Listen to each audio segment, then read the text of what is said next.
Hey guys, welcome back to week 18 of NFL action here at the Franchise Tagged Podcast.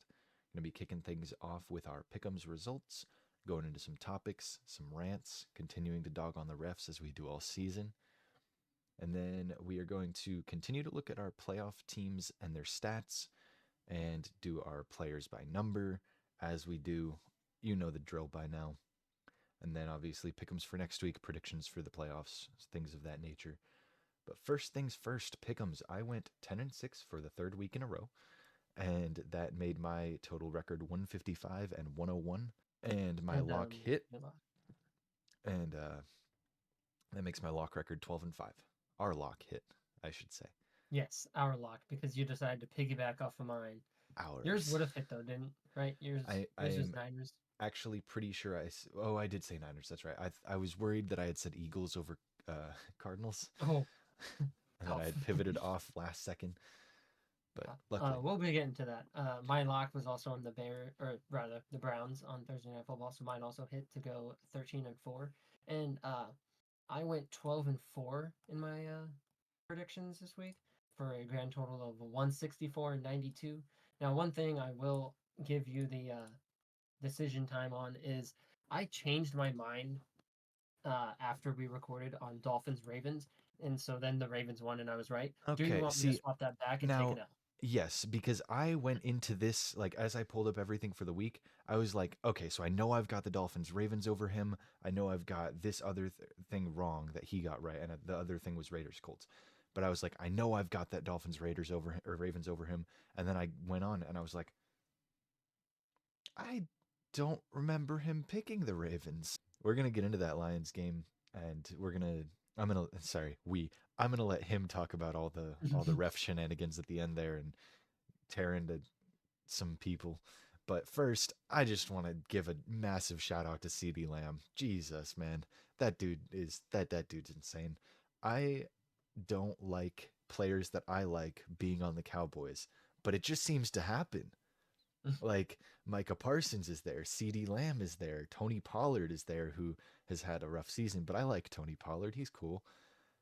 And then it's the Cowboys, so I can't root for them. But man, shout out CD Lamb, 227 yards, broke the single season record last week, and still got a game to Yeah, for go. the franchise, Mm-hmm.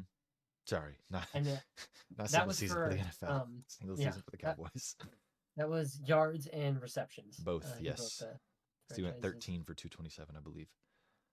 which that franchise, the America's team, used to be really good. So I mean, Yeah, Swervin' shocking. Irvin, you know. uh, Anywho, you Anything wanna else you wanna praise him on? get ready. Get your mouth nice and wet there with some water. You're gonna be talking Yeah, for a while. I'm gonna be talking for a while All right, now. hold on, everybody, sit back, relax, get some popcorn. This will be a good show. Slowly my face will just turn apple red. Well, first things first, just as a Lions fan, Derek Barnes, my guy. Put your just wrap up next time, por favor. You don't need to truck the quarterback who's standing in the end zone. Just secure the safety next time. I don't like that the record breaking day for CD Lamb was kind of propelled by a 93-yard reception off of that. Uh so yeah, I live tweeted Derek Barnes, my guy. Just come on, please. I do want to say about CeeDee Lamb one last thing. He was a half an inch from having another touchdown to add on to that record-breaking day, Yeah, and that ball got just punched just out. another. And I That again was saw the worst electric. rule in football.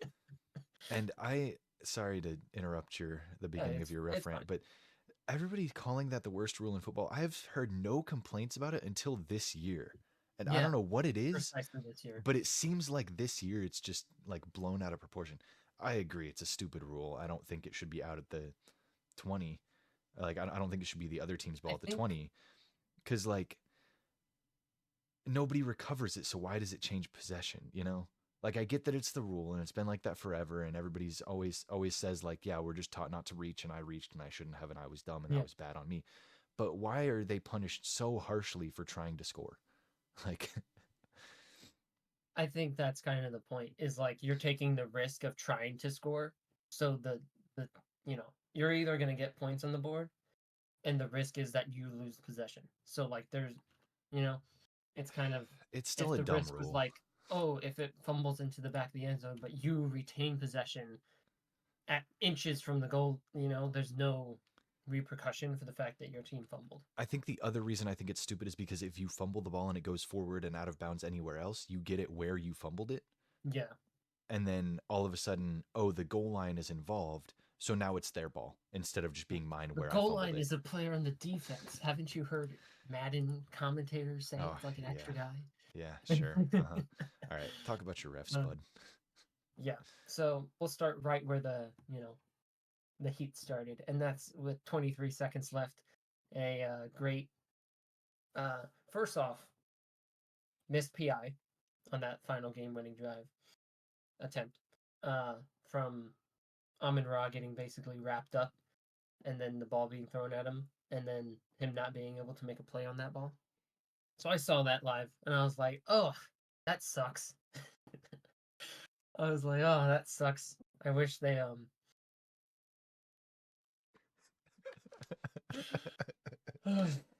was like, "That sucks." I wish they called that, but there's still more plays to be made, I guess. So come on, let's do this. And then we do it, get in the end zone, and I'm like, "All right, yes, going to OT. Let's get this." And then we line up for two, and I'm like, "Oh God, oh no, oh please no." This is the scariest moment ever. We line up, everything goes off without a hitch. Taylor Decker, back of the end zone, catches it. Freaking has two guys like kind of within a yard of him and contesting that. Still catches it, goes down. Celebrate for about 20 seconds, and then there's yellow on the field out of nowhere. And I wasn't a happy camper after that. We talked about Brad Allen previously. I specifically chose him for a thumbnail where I dropped a band hammer on his head. Um, so if we want to go ahead and say, oh, there's video footage of Dan Skipper being 15 yards away from the ref, and the ref being like, he's who came up and reported blatant lie that he said after the game. Another argument I saw from uh, the one and only, the smartest man alive, Kurt Benkert, most unbiased party there could ever be regarding anything NFC North. Uh, he's saying like, "Oh, well, they actually covered it up really good." So, listen. Uh, all right, so let me break this down for you.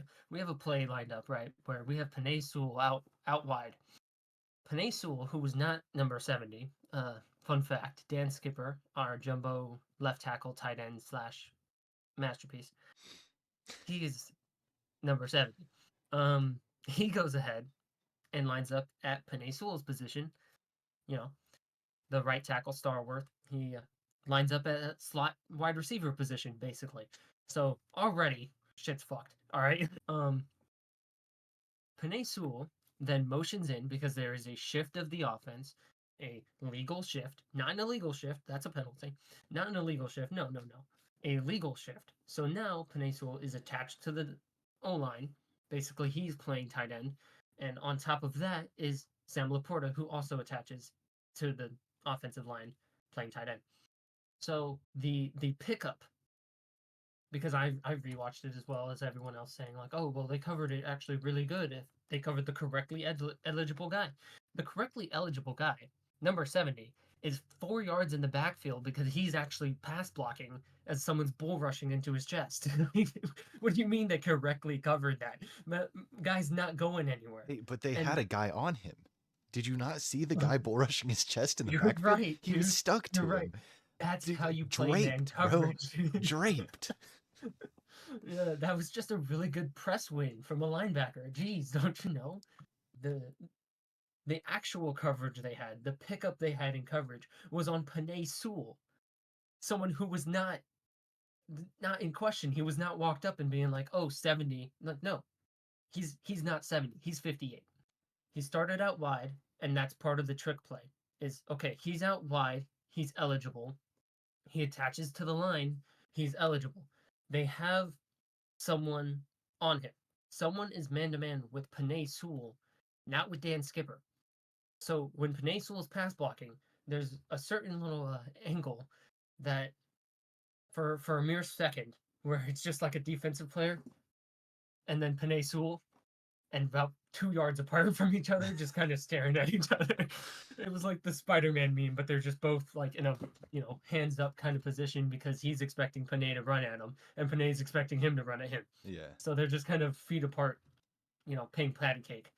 Um, so yeah, they covered, quote unquote, because 70 was actually blocking and Panay was not running a route; he was pass blocking. So they covered pass blockers.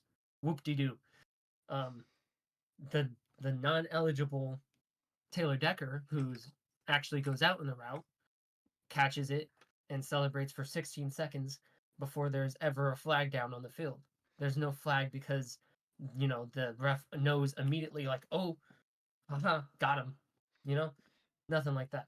It's not that he catches the touchdown and he throws the flag. It's he catches the touchdown.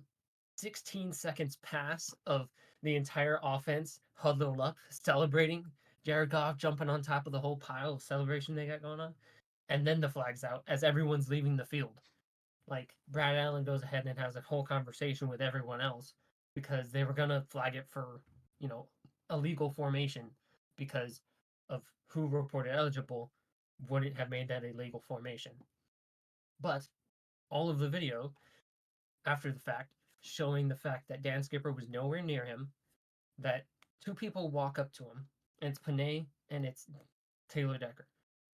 The whole point of that is you see two people walk up to the ref and they come up and they say, hey, 68 is eligible, which would be Taylor Decker on the play, the actual correct eligible wide receiver. And it's just meant to mentally mess them up of like, okay, well, 58's out wide over here. Are we sure we didn't just mishear that? Like, that's the whole trick play. And it worked because they covered Panay and 68 was wide open, regardless of the fact that he told him it was 70. So it almost doesn't matter at all who was called that. Like, I understand he messed up bad, the ref. He should have told them the correct number. If he told them the correct number, that doesn't mean the play doesn't work. Just because they covered the wrong guy in coverage when the play did work. So we have all of that going down. And then after the fact, and I'm not, big on like, oh, let's go through and with a fine tooth comb and sweep every single play from this and see what was missed and what wasn't. But in regards to Brad Allen, who had possibly the worst judgment I've ever seen, for those, 5 hours after the game, where I was just on Twitter seething, um, they might as well have doxed this ref, bro. Everyone was digging up the most dated info on this guy, and I was like, oh my god, why do you know that? I do also want to point out that the NFL, like the league itself, is being extremely wishy washy on it. I don't know if you saw about the memo they sent to all the teams on how to report players correctly as eligible and make sure there's no confusion. And the whole point of it is to make sure that the defense isn't tricked or anything like that. Mm-hmm. And I get that, but they also removed Brad Allen's reffing crew from the playoffs. Like he's not going to be reffing in the playoffs at all. Yeah, So like, why are you, first of all, acknowledging that Brad Allen did something bad, did something wrong, and enough for punishing him him for that. enough for him Yeah, to be removed from playoff duties, but also saying no, he didn't do anything wrong right there. You guys need to be better about reporting as eligible. And yeah. I guess so we don't have anybody here that agrees with the refs or sides without or sides against the Lions, but to kind of play devil's advocate, we don't know what was said. We never will. And so Brad Allen can claim, yeah, they said a bunch of numbers to me, and so 70 was a number that was floated, and they said eligible, so 70 reported as eligible. And maybe they did say 70, or they did say something, and they were like 70 is not eligible, 68 is eligible, 58 is not eligible, and they were like spitting numbers, and he got confused, which like don't get confused. You get paid a lot of money to sit and talk to NFL players about who's eligible and also watch NFL games from the field. So don't don't miss here. Don't fumble But the bag. I feel like there can be blame placed on the Lions at some point. Not saying it should, but there Yeah, just I've because we don't know what seen. was said. And then the other thing is the whole like Dan Campbell saying that he told the ref crew, "Hey, this is a trick play Mhm. that I have lined up in the event that we go for 2 to win the game. This is what's going to happen. This is who will be eligible. This is how we will run it." And the ref crew said, "Cool, sounds good, Dan." And then the play happens. They run it exactly to a T how Dan explained it, and the refs fumble the bag. Mhm. And I think like the worst part was how you said like, okay, he goes over it to a T. He didn't just go over it in like the pregame meetup. He went over it with them during warm-ups. Like he showed them it twice, two different instances. He shows them the play. He doesn't speak through it. He shows them the actual play card on a piece of paper. The what all the players have in their playbooks. He shows them that and he tells them specifically, here's what we're doing with it, you know? And there's so much heads up on that, and just for that to still be the call that they fumble there. Back to Brad Allen's horribleness. He was the one who made the very questionable no call on the PI at the end of the Chiefs Packers game. Outside of that, last week he also his crew also misspotted the ball by 5 yards, um, which pulled the Bears out of field goal range Jesus. at the end of the game. So they could have tried a field goal to win it. Instead, they had to line up for another Hail Mary because they missed the spot by 5 yards. Um, Despite that, um, earlier in that same game, because this is the Browns Bears game, I believe, the Browns player jacked Justin Fields, was fined after the fact, very clearly a roughing the passer, wasn't called. Um, So there's that, and then there's the other primetime Well, game where the Elijah, Eagles. Elijah, the you see, in order for a player to get roughing the passer called on them, they got to look quarterbacky, you know. Yeah, And you're right. Justin Fields, you know, he He's too just doesn't mobile. look quarterbacky. You know, I want my Uh, quarterbacks to look quarterbacky, and yeah, Justin Fields, that ain't it. Lamar Jackson, he's not quarterbacky. He's not going to yeah. get any roughing calls. These guys are too fast. Like, come on, you Too you could run fast. here. You could. You're eligible to run away. You're not defenseless. What are you talking about? Fox Sports radio host said that Lamar Jackson wasn't quarterbacky enough to win the MVP. Now, He's Mrs. got a point. Mrs. Fox host, I I want to know what traits you consider to be quarterbacky. Because like, all right, if if you had to give me like if you looked at me and you were like, hey, what makes a good quarterback? Like inherent traits, not stats, not like you know he has a like he threw for 4,000 yards. Not that. What makes him quarterbacky? Poise, right? Pocket That's presence. not my first thing, but yeah, sure. I'm thinking more. I mean, like obviously being able to throw the ball is cool, but like Yeah. poise, accuracy, pocket presence, pocket awareness, very different than pocket presence, and like just the ability to get the ball where it needs to go, like no matter how much space your arm has to move, you know, flick of the wrist, being able to move the ball with a flick of the wrist. Now, Lamar Jackson, I don't know if you've seen him throw. He just kind of flicks his wrist and it goes 40 yards. So he's got that box ticked. He is easily the most fun quarterback to watch move in the pocket. Those two boxes are ticked. He and Hey, to you go didn't further on count that. for Sorry, fun, huh?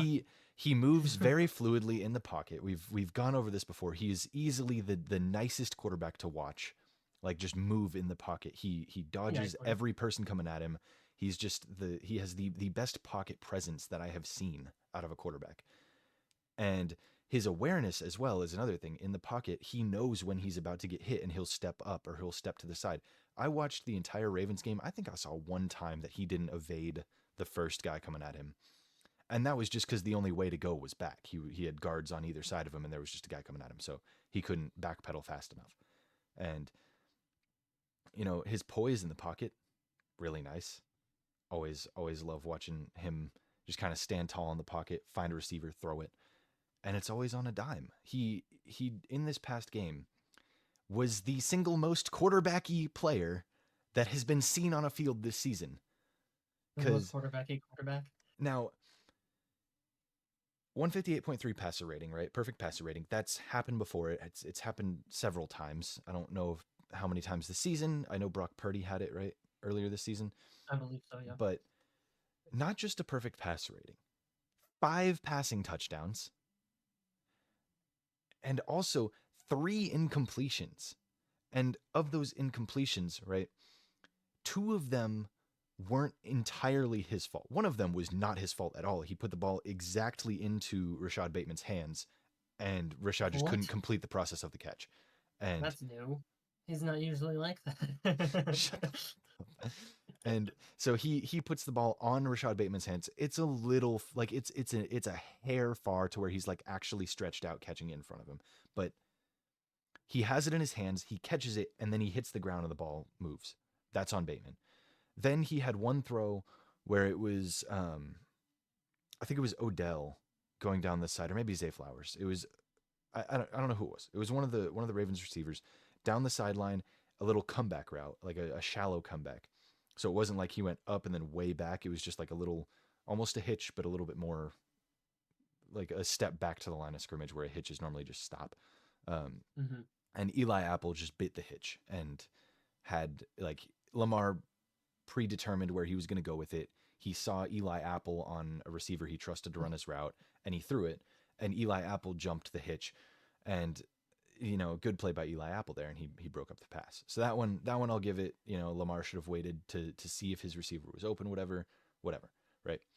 And then the other one was a little crosser where it hit Isaiah Likely in the hands again, and it was a little bit of an awkward catch. So that's the one I'm kind of putting on Lamar, but he did hit his receiver in the hands and Likely couldn't come down with it. So of his 3 incompletions, right, only one of them was like entirely his fault. And I don't know about you, but when you see a quarterback throw for 300 yards, 5 touchdowns, and have one incompletion that is his fault, I think that's pretty quarterbacky. I like that a little bit.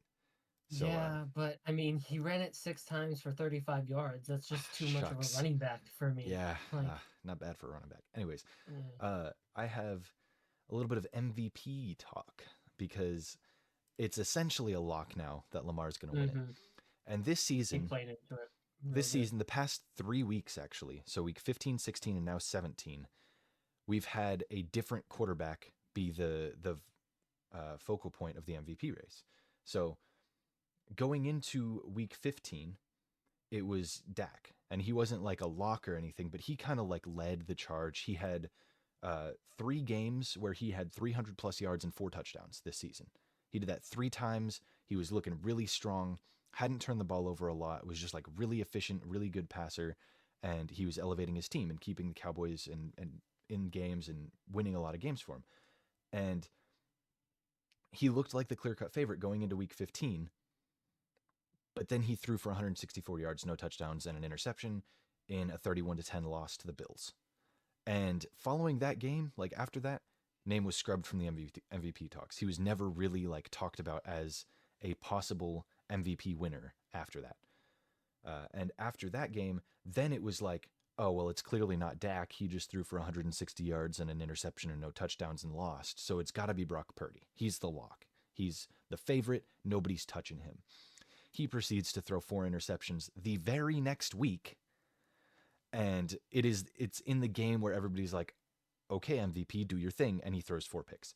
And we talked about this last week. 2 of them weren't really his fault. They were off of tips, and it is what it is. But no touchdowns, 4 picks, rough game against really strong defense in the Ravens. But that kind of took him out of the MVP talks. And then it was like, okay, we've gone 2 weeks, 2 different MVP favorites. Now is it Lamar? He's kind of our last hope. After him, there's not really a quarterback who's doing all that. And Lamar has kind of been this like fringe guy all year. He hasn't had any crazy games. He hasn't had any bad games really. Like he's just been a manager of the game, and he's put together good Shocking. performances. And Shocking thing to say about Lamar Jackson is he's being a game manager. But And when I yeah, say that, I mean he's not running for he's not 1,500 striving to be yards. responsible for every score. Like Yeah, once they're in the red zone, he's handing it to Gus Edwards 3 times and they're getting a touchdown. Like that is what he enjoys doing, is getting the ball down the field. Okay, scoring distance, Gus, go. I don't want to take any more hits. Here you go. And he'll give it to Gus Edwards, and Gus Edwards had that like 3 touchdown game where it was just because the Ravens were an efficient offense that got down inside the red zone and gave the ball to their freight train, like. And as soon as his name was kind of on the top of the ballot for MVP, and everybody's like, "All right, MVP, show us what you got.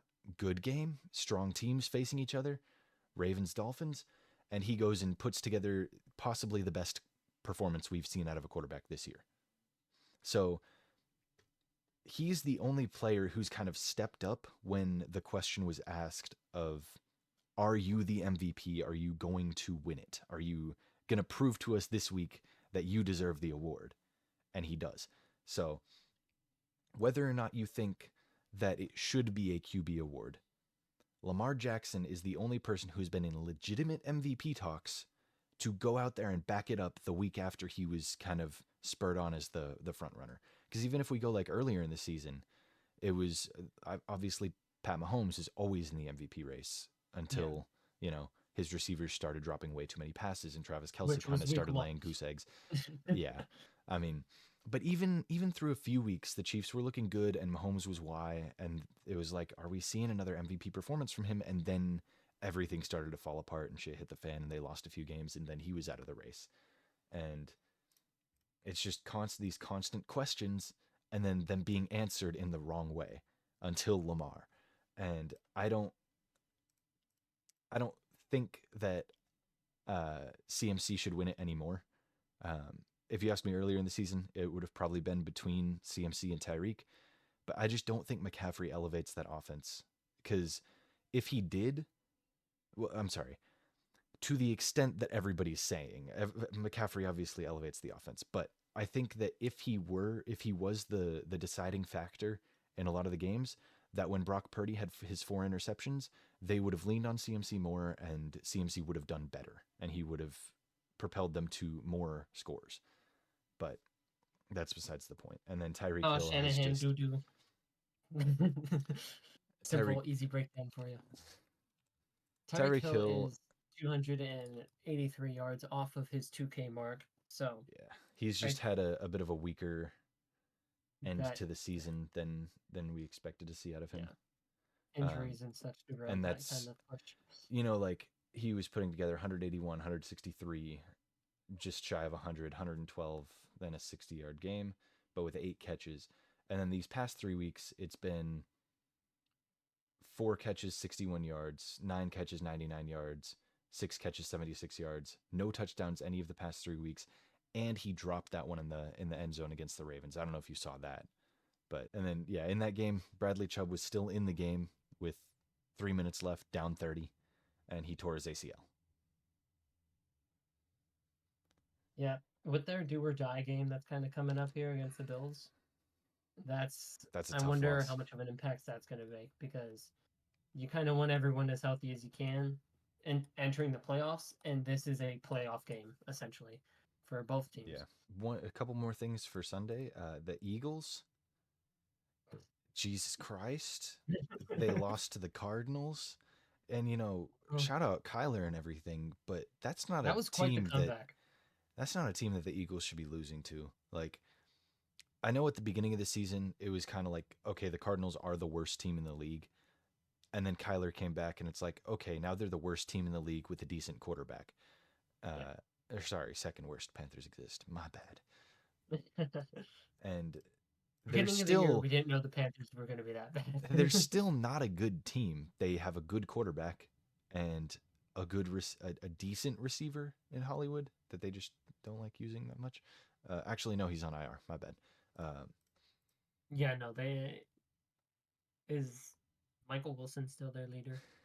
Yes. I wish it was Rondale Moore, but yeah, it's not. Um, so yeah, Matt Yeah. Patricia should never ever again grace a sideline. I don't think he deserves anything. Yep. And I think we're both franchise burned by the impact of Matt Patricia. Mac Um, Jones is Matt Patricia's fault. yeah. Um, they were up by what? 17? No, hold on. I It think it was was a 21 to close game 6. throughout. It was 21 to 6 at halftime. Oh, okay. It was a quite a big So that's comeback because the Cardinals scored 15 team. unanswered in the third quarter, and Yeah. then Eagles really tried their best to stay in it. But when your defense just fumbles, and what was in their right mind to make them think that, oh, our defense, it's not doing as good as we need it to be. We got to get ready for the playoffs. Matt Patricia, come on, man, do your thing. Like, did they Call not expect their? plays. Yeah, did they not expect everything to fall apart? That's on them. Yeah, Let's it let's keep is. it a buck. Yeah. Yeah, yeah. Moving on. Want to cover Yeah, this last thing, and we can. with a Panthers loss and a Cardinals win, the Bears now have the first overall pick confirmed, guaranteed. They are on the clock. And there's a few scenarios that I want to run through of things they could do. And obviously, I have a favorite, and it also all I wonder. depends. It also all depends on how the rest of the season shakes out because the number 2 pick is still up for grabs. It's between the Commanders, Patriots, and somebody else. Cardinals? Yeah, the Cardinals are still in Yeah. the running for the number 2 or for the second overall pick. So it's going to be one of those 3 teams, and probably going to be the Commanders or Patriots, I believe. I'm not sure why, but that's what I've seen more of is that the Patriots or Commanders are going to have that second overall pick. Ultimately, I don't think it matters because the Bears, the first scenario that I think is the most likely and the one that I'm hoping for the most is that they keep Justin Fields and auction off that pick to the Mhm. Patriots or Commanders.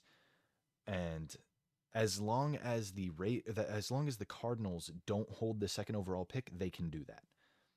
Because if the Cardinals hold the second overall pick, then that pick becomes the most valuable pick in the draft. Because the Bears, I would like to see them take Marvin Harrison Jr. and Mhm. just put more Yeah. talent around Fields. And if they want to do that, they can't go behind the Cardinals because the Cardinals would just take him. Yeah. So The they would they have to take him would at just have to 1. stick a pick. Yeah, Yeah. they would have to take him at 1, which would then in turn make the Cardinals pick the pick between Caleb Williams, Drake May. So then it would just be the most valuable pick in the draft because number 1 would have to be Marvin Harrison if the Mhm. Cardinals have the second. So that's a whole other scenario.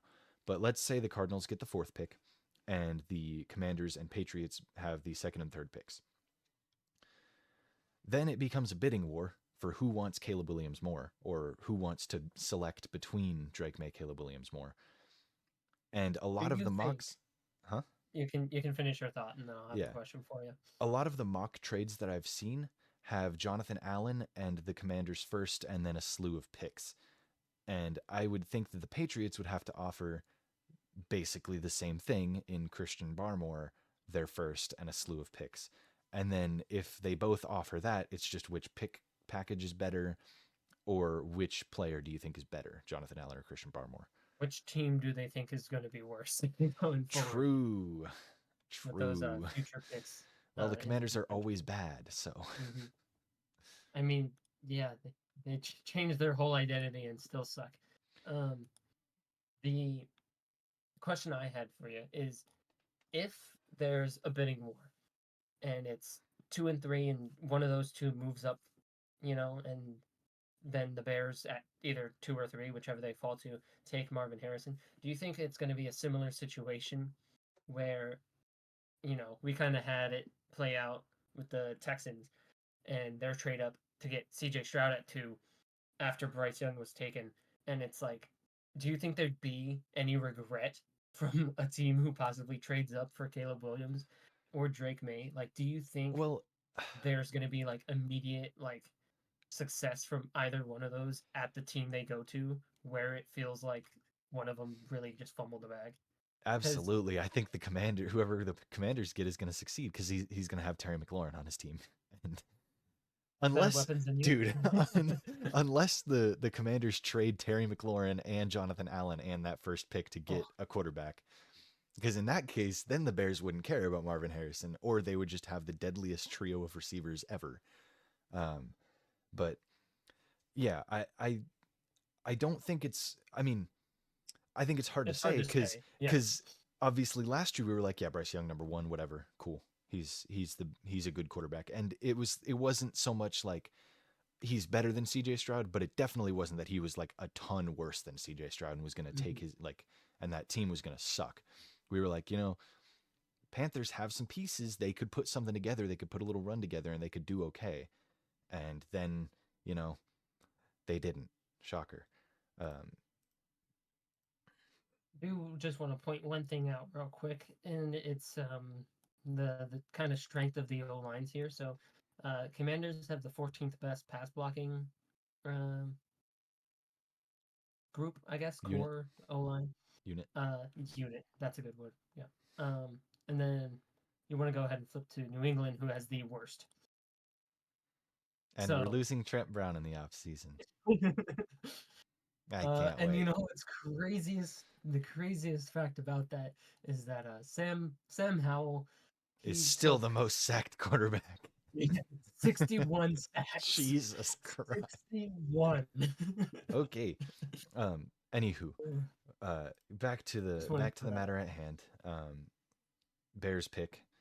The other option that I hope they don't take. You hope that they don't take. Clearly, Bears fans themselves hope they don't take this option, and that's just taking Caleb Williams and moving on from Justin Fields.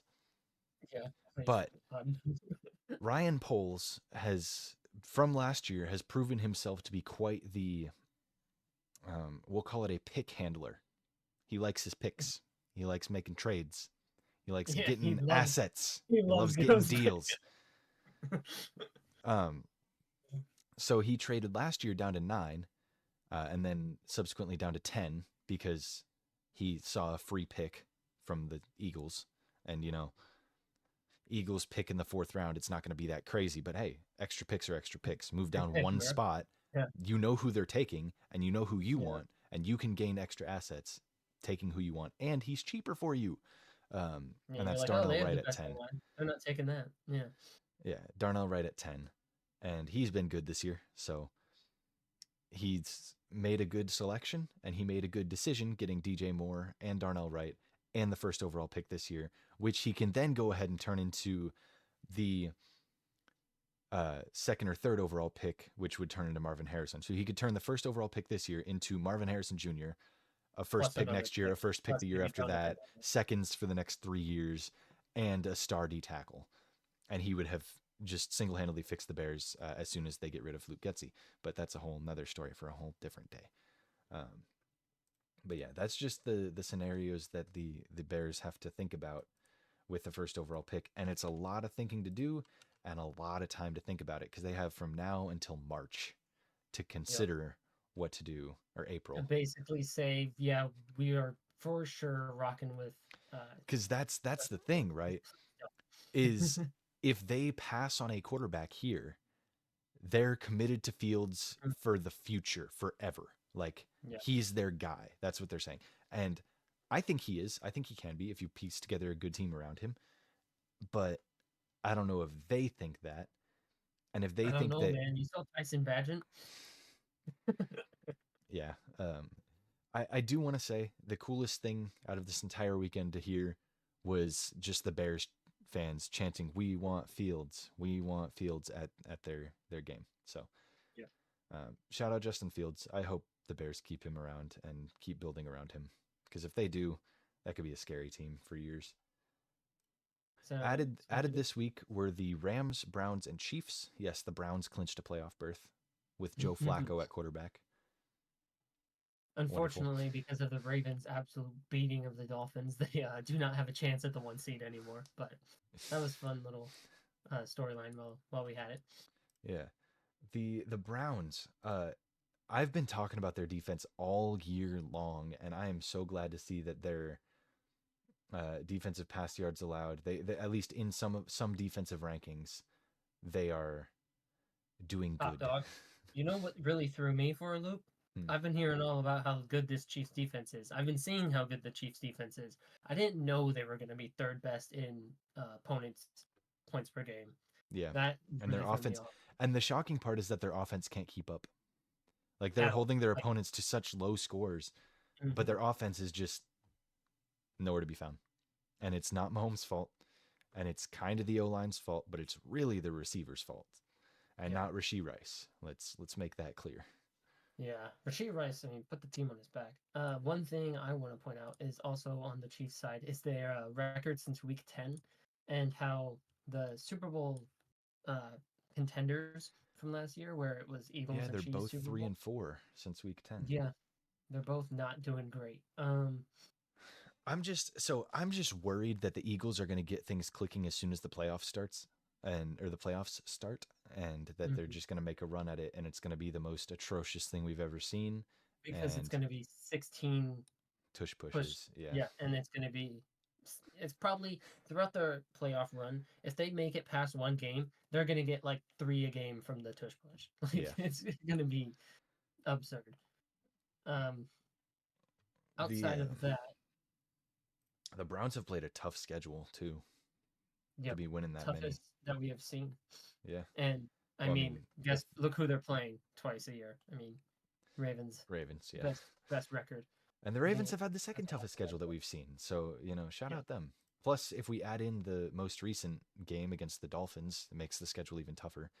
yep. Um, but yeah, I don't And then know the if you have Rams. anything. I mean, the Rams have caught fire lately.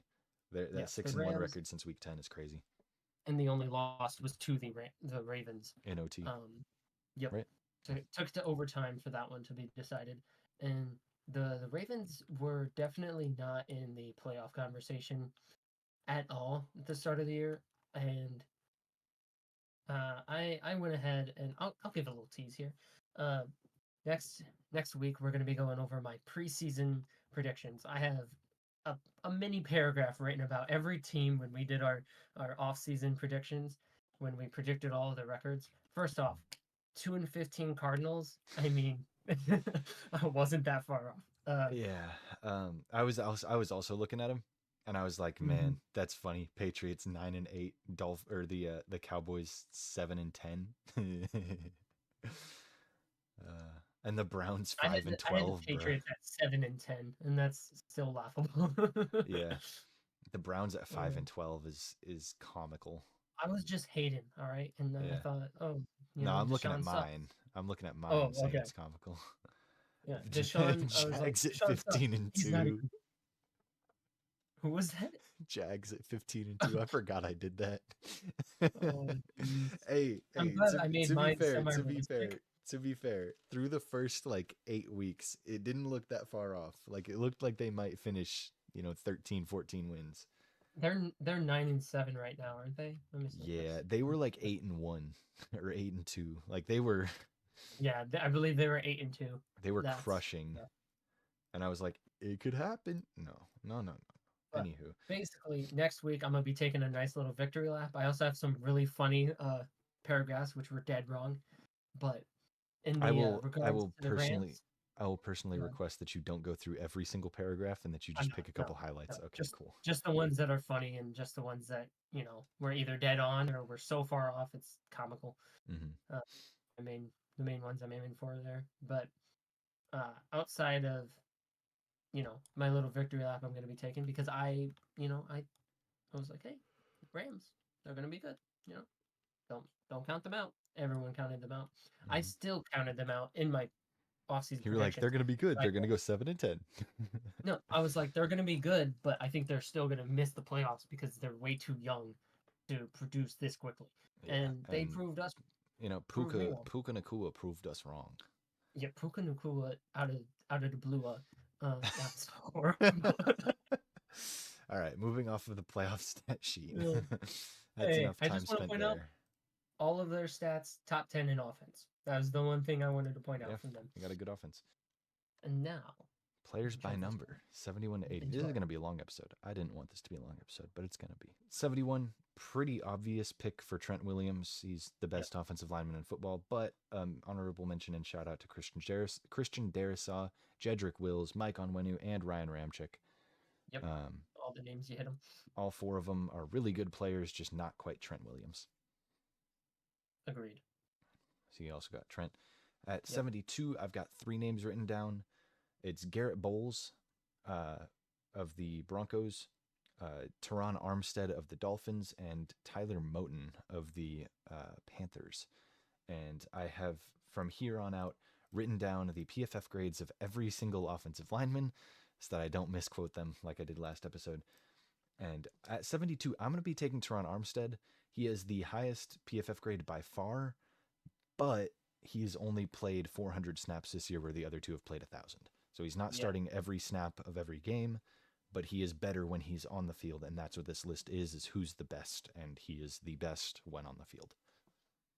I am going to be taking Garrett Bowles because Teron Armstead is very injury prone. When I was looking into it, I believe it was that he hadn't played all of the games of a season since like 2020, maybe even prior to that. He had not finished a season in his career playing all of the games. Wow. But in 2020 was the last time he went, and he played 14 out of 14. And year before that, he played 15 out of 15. And then the 2 years before that, he played 10 each year. So yeah, he's very much If injury I prone was there. building a team to play a full season, I would probably agree and take Bowles or Tyler Moton, probably Bowles over Moton. But if we're talking about I've got a game to play right now, which is how we've been talking about it the whole time, and I'm taking the best player available, I'd take Teron Armstead, who has an 85 PFF grade compared to Bowles' 77, by the way. I'm still taking Garrett Bowles. Sticking to my guns. All right, 73 times. 73 time. It's between Tyler Smith and Deion Dawkins. Both have basically identical PFF grades, just if you want to guard or a tackle. And I think tackle is harder to play, so I'm going to go ahead and take Deion Dawkins. Yep, I also went Deion Dawkins. Shout out Steve Avila. Next up, for my list, I had Colton Miller and I had Elton Jenkins, Elgin yeah. Jenkins. Those the two for you. I saw Elton Jenkins. I looked into him. He hadn't been that good this season, so I took Colton Miller. Yep, I also took Colton Miller. And then next up at 75, we got Joel Bitonio and Brian O'Neill of the Vikings. He's their offensive tackle with a much better PFF grade, but Joel Bitonio is been in the league for a minute, and I just felt like giving him a shout out. So, but yeah, Brian O'Neill is my pick. I didn't even see him. I saw Elijah Vera Tucker. I saw Will Fries. I saw Orlando Brown and Joel. So I went with Joel because I've long thought that Orlando Brown wasn't as good as everyone else did, even when he was a Chief. Will Fries is very penalty prone, and Elijah Vera Tucker just wasn't that same PFF grade as Joel. At 76, got two names: Caleb McGarry of the Falcons and Tevin Jenkins of the Bears, and I'm taking Tevin. I had Will Clapp, Samuel Cosmi, I did have Caleb Will McGarry, Clapp too. and Tevin Jenkins. I went with Samuel Cosmi out of all of them. Sam Cosmi, is he? Ooh, he is doing well. I think I skipped past him. Just like how you've been doing, where you stick with your guns even though they're wrong. I'm gonna stick with my guns even though they're wrong, and I'm gonna take Tevin I mean, Jenkins as hey, it's well. PFF. I'm not going to say that PFF is exactly right and they have the correct opinion all the time. So. I just know that Tevin Jenkins has been like the bright spot on the Bears O line for like the past 3 years when it's been Yeah, atrocious. So when you're I can sticking agree out as with a that. good player on a bad O line, I'm gonna go ahead and trust my gut. 77 got Tyron Smith, Frank Ragnow, and Quinn Miners. Ragnow is the best player out of all of them according to PFF, and that is who I'm going with. But big shout out Quinn Miners, who's got an 83, and Tyron Smith with an 82. And Tyron Smith been holding it down for a minute, so Mm-hmm. he's got that longevity. Yeah, I have way too many centers for my team, but that is not going to stop me from taking Frank Ragnow once again. I'll play that homer role once again. I got the Chiefs. I got the Lions centers. Yeah, 78. I have a laundry list of players here. I've got Mm-hmm. Tristan Wirfs, Laramie Tunsil, Jack Conklin, Ryan Kelly, Morgan Moses, and Eric McCoy. Yep. And out of all of them, Morgan Moses, shockingly enough, has the highest PFF grade. And so that is who I Eric went with. McCoy had the highest when I He had a checked, so I guess 78. that's Morgan just Moses had a 79. yeah. I guess that's just I did this last week. You Mm, did this week. Morgan Moses had a 77 last week. mm, Eric McCoy had an 80. mm. Despite all of those numbers, I was actually Taking Wirfs. between all of the tackles because I mean there's Moses and I mean he did just get a bump, but I was actually going to go with Works because at the Yeah. time when I did it, he had the highest out of the tackles. Mm. So I'll stick to that gun. Yeah. At 79, I've got Lloyd Cushenberry and Rob Havenstein. And Havenstein, I almost completely just like, I was like, I recognize the name, but he's probably not that good. And then I looked at him and he's good. So I'm taking him. All right. We agree there. He's played really good for the Rams. And then 80. If you 80 is asked me that this, boy. if you asked me this last week, I wouldn't have had an answer for you. But since you're asking me this week, it's Isaiah Likely. Nice. I'm glad. That was my pick last week when I made this list. Um, The other Shout out two Bo Melton. two Shout big out shout outs to Jimmy Graham Jimmy and Graham, Julio. Julio. Yep. Yeah. Big shout outs to Gotta them. agree If on I that. want, you know what, at this point, if I'm picking a team and I want a locker room guy, I'm probably taking either one of them over Isaiah Likely. But as far as raw talent at this very moment goes, I think I'll go Likely over those Yep. two. As always, check back with us next week for 81 to 90. That one should be a very interesting one. And then the week after, and we'll be doing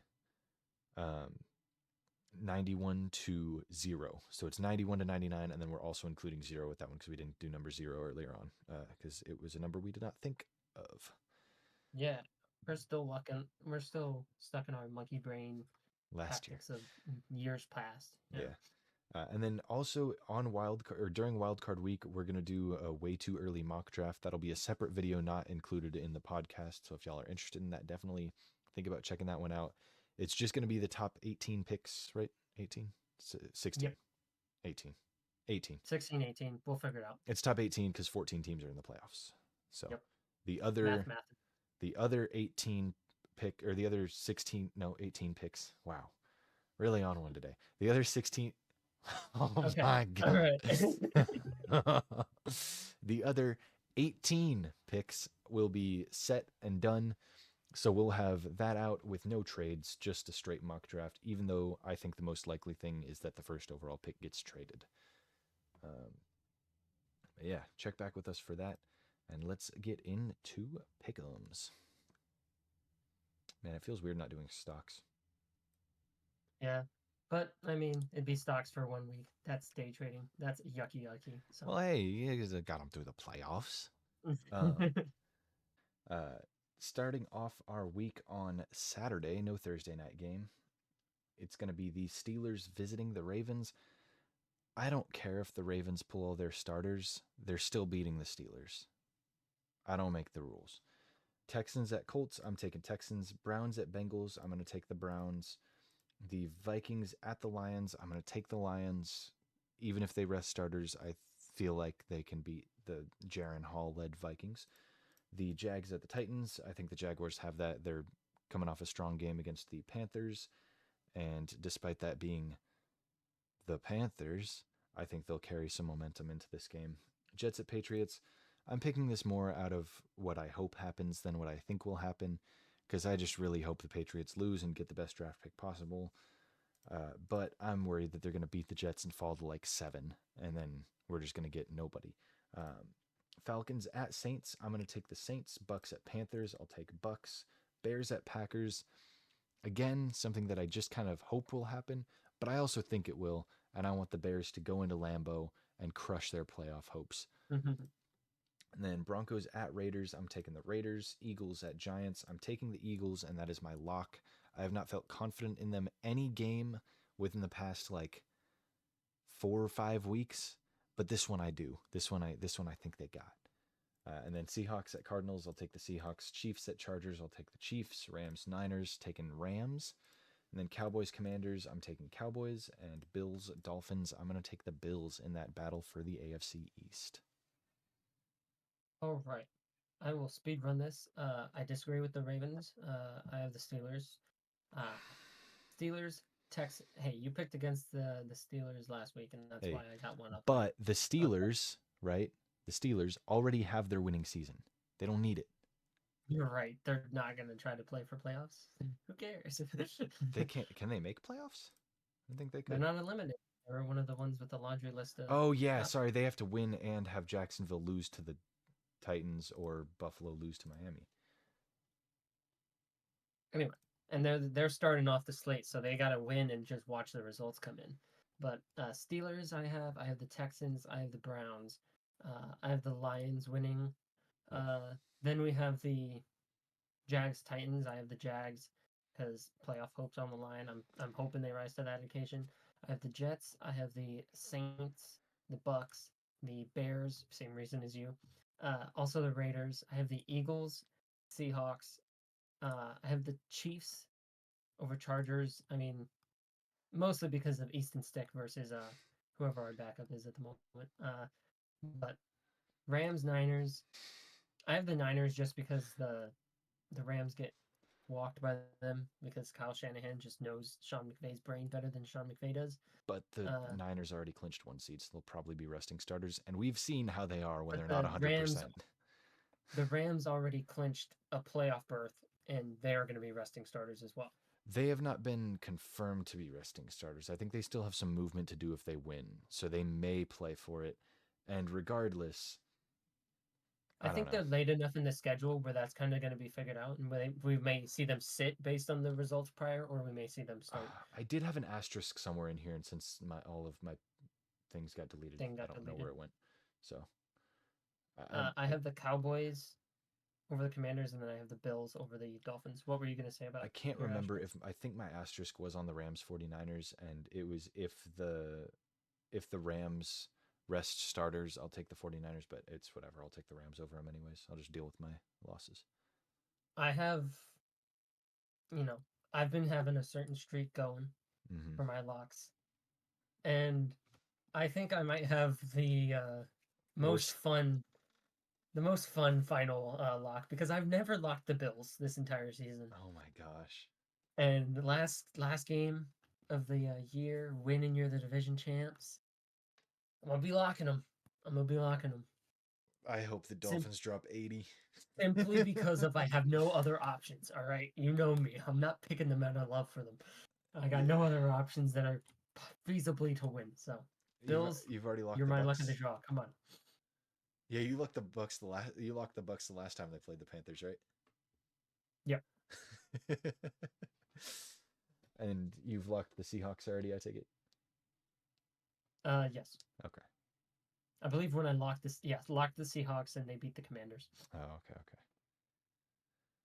Yeah, y'all let us know who you think is winning and who you think is making playoffs, who you think is going to be sitting on the couch. Yeah, check out the TikTok. We do be posting some clips. They do be pretty fire.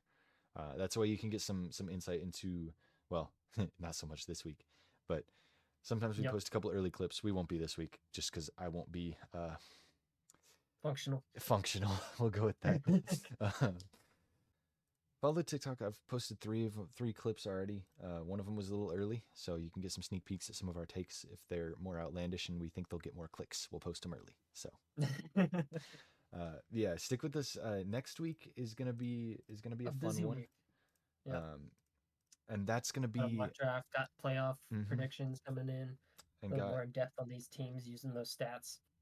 way too early mock draft will be next week after the draft order is decided. So go ahead and stick around for that. Let us know what you want the Bears to do with the number one overall pick. And now I believe it is time for the outro to devolve into pure and utter madness.